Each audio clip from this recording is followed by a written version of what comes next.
Brexit compromise talks between the UK government and the opposition Labour Party have collapsed. Labour leader Jeremy Corbyn ended the negotiations, saying instability within the Prime Minister Theresa May's government had sown doubt that any deal between the two sides would be kept. Talks had been underway for 6 weeks in an effort to break a deadlock on the terms of the UK's departure from the European Union.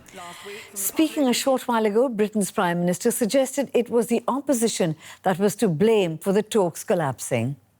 Well, as Jeremy Corbyn says, actually these talks have been constructive and we've made progress. There have been areas where we have been able to find common ground, but other issues have proved to be more difficult.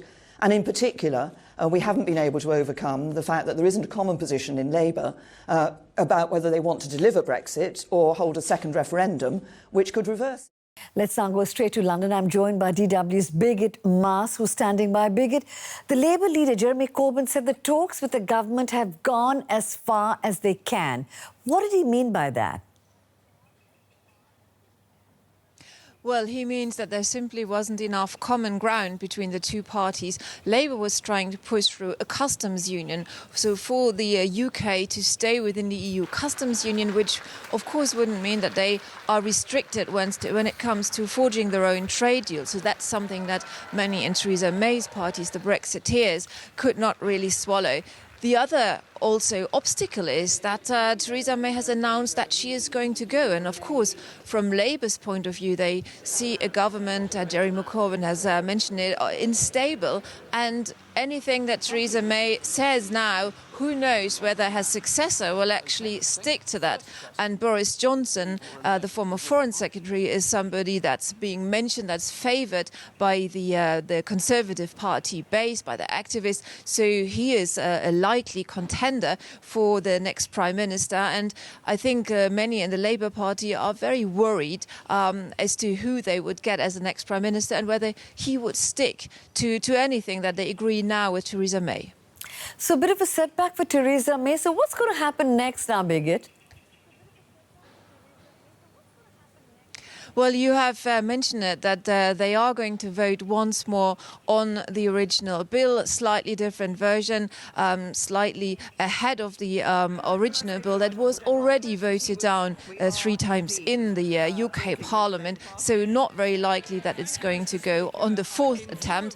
Also, what's a very likely option now is that there is another round of the so-called indicative votes. So giving it back to the parliamentarians, trying for them to work out a Brexit that they could live with, and then of course that also needs to agree again with the European Union. We see that it's a very complex and complicated process, and it really looks at this point that none of these options seem to be very likely to go and have a satisfactory result. So what Remain campaigners are hoping for, Remain campaigners here in the UK, is that at some point this is going to go back to the British people, and there might be a second referendum that is trying to find a solution out of this whole Brexit mess.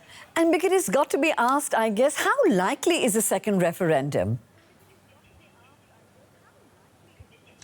Well, really nobody knows how this Brexit deadlock can be broken, and this is the most likely moment for a second referendum. It's hard to put a number on it, but the chances of it happening has been steadily rising, and there was particularly within the Labour Party a lot of pressure on them. We see that now in the campaigning for the European elections, the Brexit Party, Nigel Farage's Brexit Party, has been extremely successful, and he's been campaigning to and rallying, and people are really celebrating him like a rock star. People are also flocking to be members of this party. And those on the Remain side are hoping that this is going to galvanise also people to say, well, this is not what we want. We don't want to just crash out of the European Union without any deal, which would be the default option if no compromise can be found, and that there is more pressure on parliamentarians, particularly in the Labour Party, to come round to the second referendum, to a people's vote.